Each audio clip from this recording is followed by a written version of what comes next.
Let us study about the EMF induced in a rotating coil and uniform magnetic field. Here you can see this is a rectangular coil of enclosed area A and turn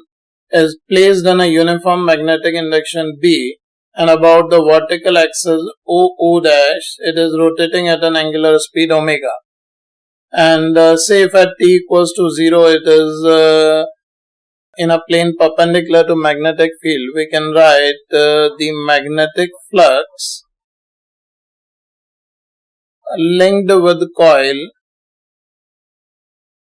at t equals to 0 is this phi can be written as BAN, as total flux passing through the coil is BA, and through n turns of coil the flux linked will be BAN. And if we talk about the flux after time t, and as the coil is rotating at an angular speed omega, after time t its area vector will rotate by an angle omega t. So flux we can write as BAN cos theta or cos omega t. Right now the angle between area vector and magnetic field vector is considered to be 0. So after time t, area vector is at an angle theta to magnetic induction vector. So flux will be B dot A into N, that is BA cos theta into N. And in this situation, if we calculate the EMF induced in coil,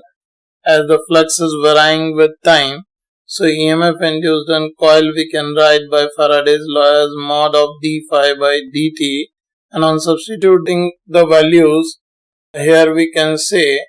EMF induced will be equals to BAN sine of omega t multiplied by omega,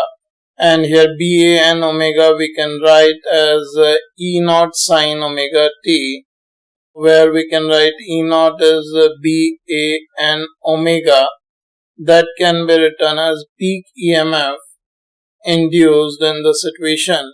and this EMF we can simply write as sinusoidal function or sinusoidal EMF or alternating current EMF induced, and this is the basis of